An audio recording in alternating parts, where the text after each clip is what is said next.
Welcome everyone to Damn Defiant Wrestling Chaos Theory Episode 4. Tonight we've got an exciting night of action for you, as we've got a tag team match between John Silver and Finn Balor versus Walter and Randy Orton ahead of their United States Fatal 4-Way match. We've got a singles match between the almighty Bobby Lashley and the Machine Brian Cage. And tonight in your main event, we've got the American Nightmare Open Challenge. Who will come out to accept his open challenge? You'll have to stay tuned. But up next, we've got Paul Ellering debuting a third member to his faction. Let's check that out, shall we?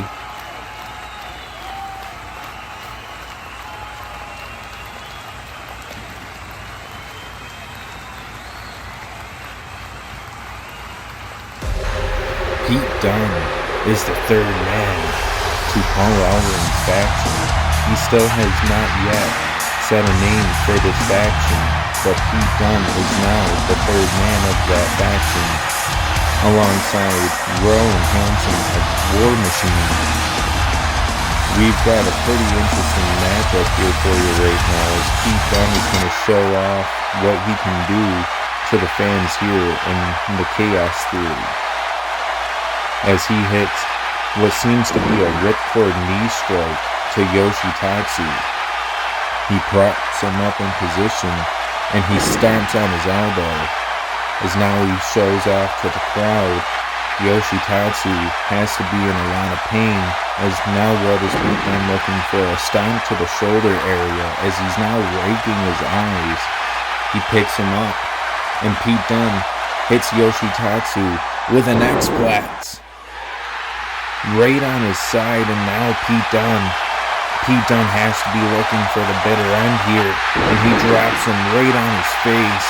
1, 2, no way, 3, there was no way Yoshitatsu was kicking out of that. Quick finish for Pete Dunne here, as what is this? Pete Dunne hits a springboard. He catches Yoshitatsu with a clothesline, as now Hansen drops him for the fallout. What a three-way combination.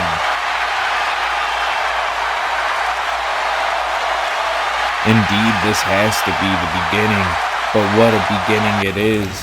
As up next, we've got Bobby Lashley and the Machine Brian Cage. Let's get into this action.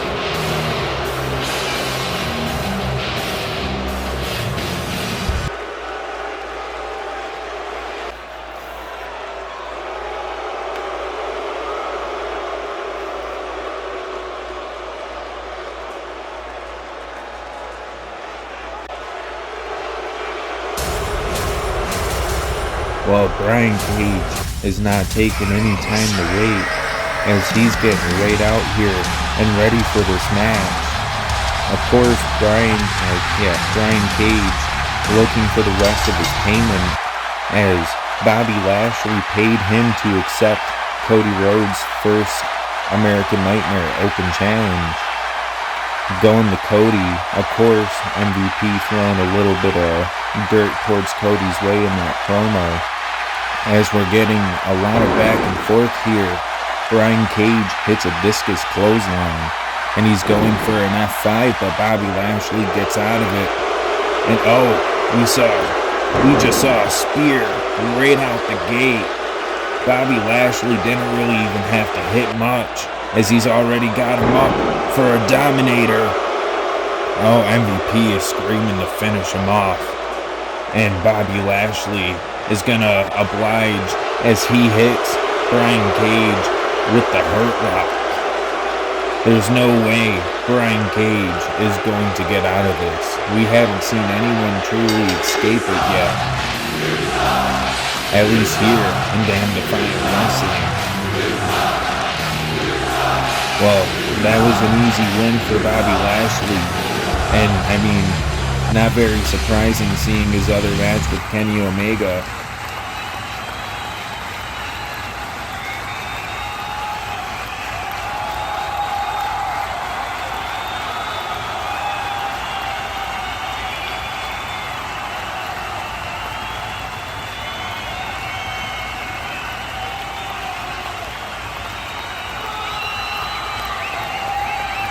Well, those were some harsh words from Finn Balor, but now up next we have Finn Balor and John Silver versus Walter and Randy Orton.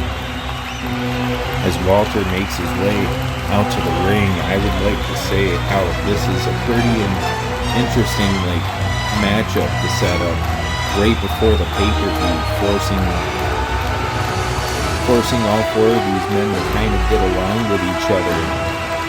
It's got to bring some sort of turmoil by the end of the match, as I don't know how well Randy Orton or how well Walter is going to work well with each other. And speaking of that, I wonder how well Finn Balor and John Silver will work with each other.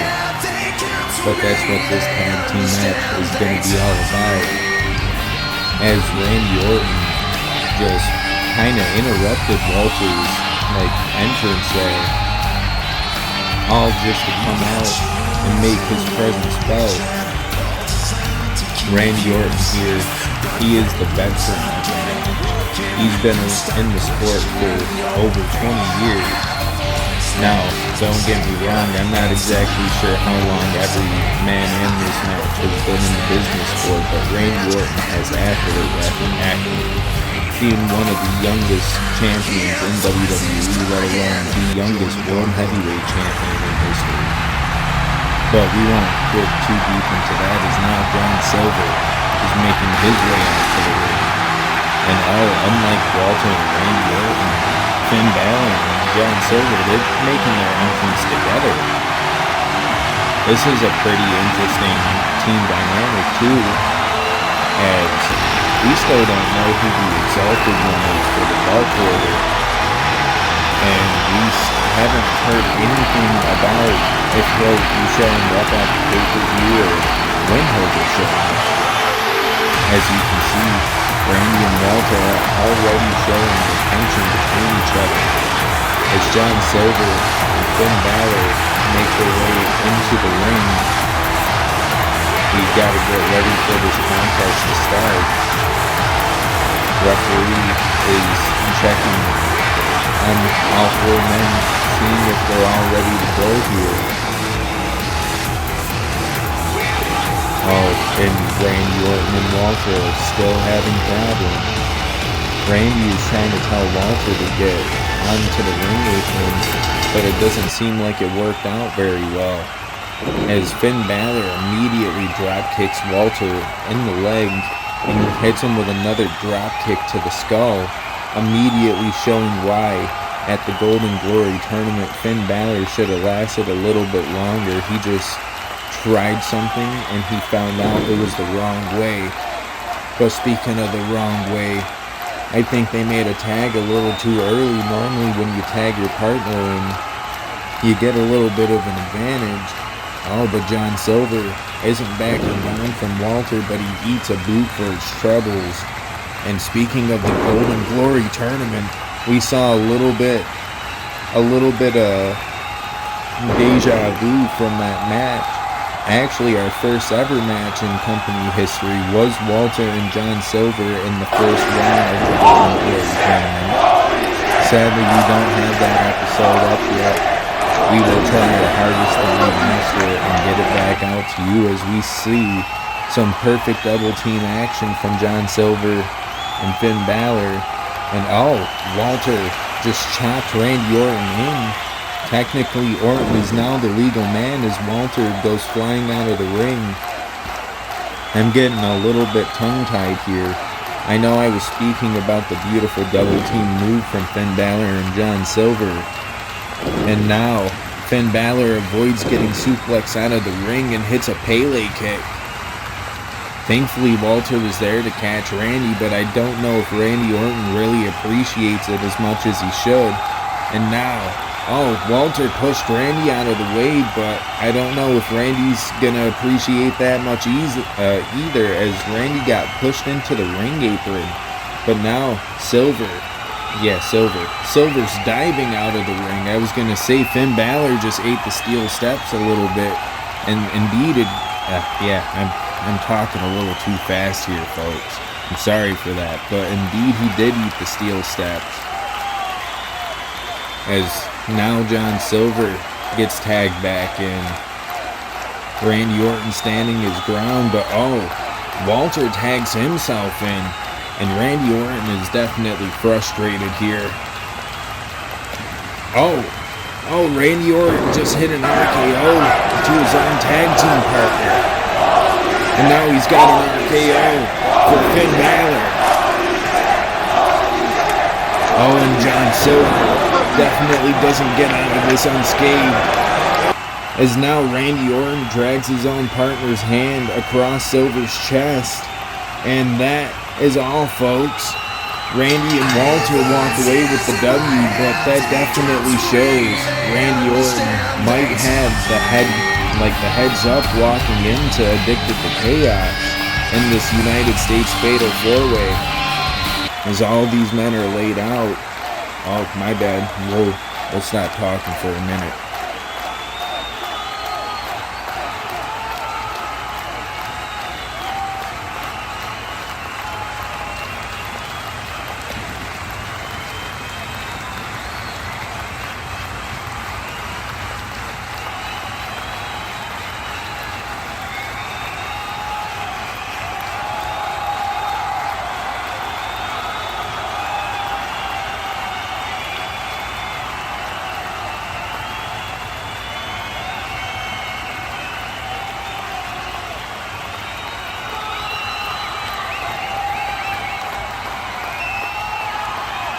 Whoa, that is some interesting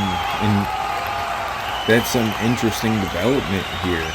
I wonder what MVP and Bobby Lashley have in store for Brian Cage, but up next we have the American Nightmare Open Challenge.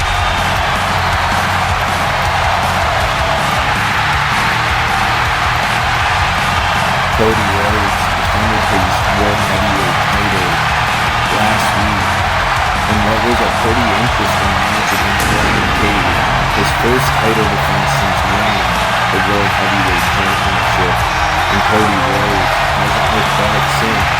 He told me that he plans on making sure that he defends this title as often as he can, because he is the world champion and he plans to make a name for it. But hold on, let's hear this part. I love hearing the word. That entrance is always top tier to me, no matter how many times I see it.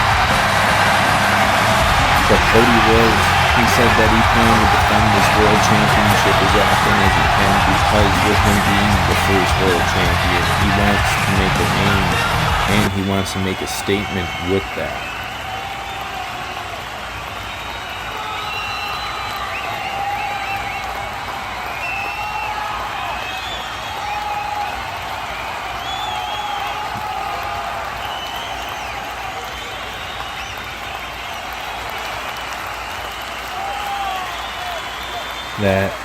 That was some beautiful choice of words from Cody Rhodes here as he shows off the World Heavyweight Championship. We've got a really interesting challenger who takes his place and steps up here for the damn Defiant Wrestling World Heavyweight Championship. It's Keith Lee, the Limitless One. Keith Lee, another big man compared to Cody Rhodes. And another big challenger ahead of his match with Bobby Lashley at the pay-per-view.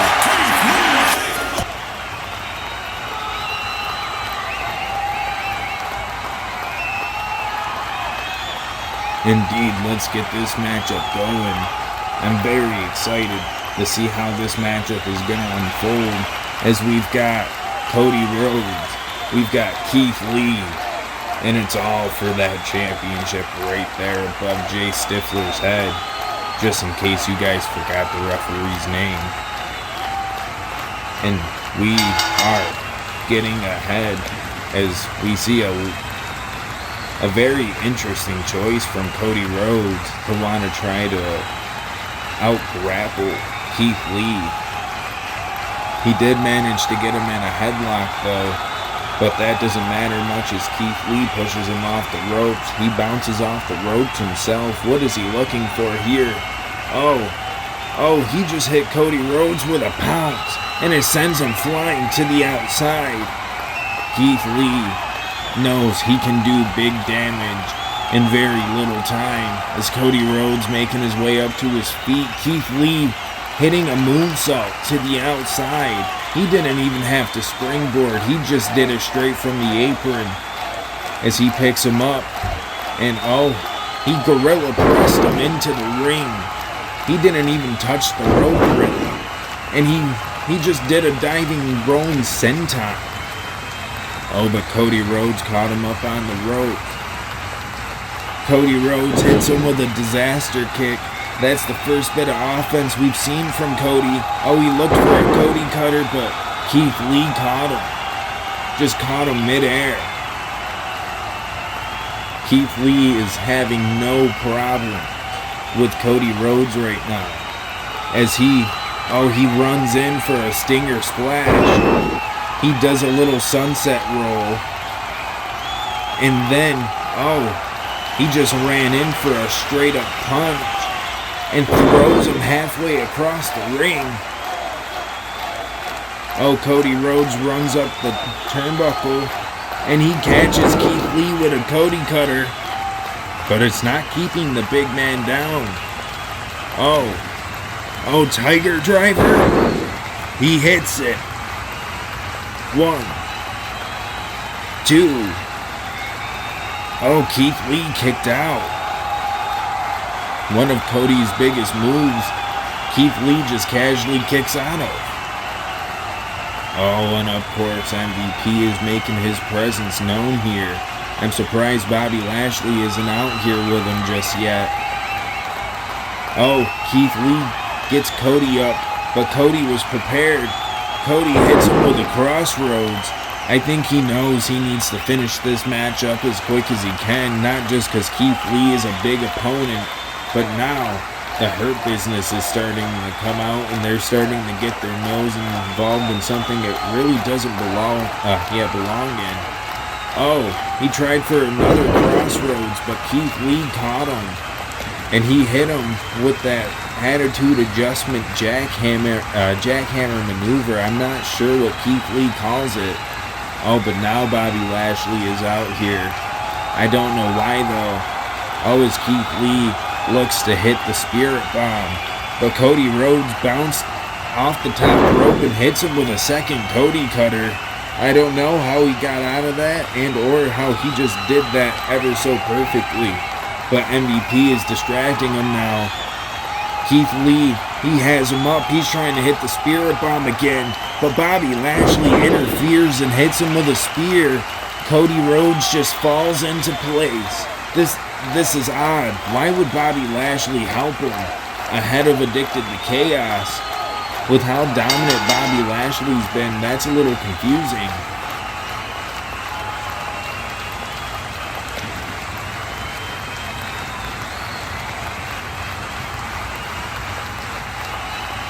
Getting a prize. Oh, Brian Cage. He hits him with a steel chair. Oh, and he hits him again. As MVP shows Cody Rhodes that he might lose that championship here soon. Keith Lee trying to help Cody out. But Hangman's here. At least somebody was here to watch Cody's back. As Cody Rhodes just planted Brian Cage with that championship. We are almost out of time, folks.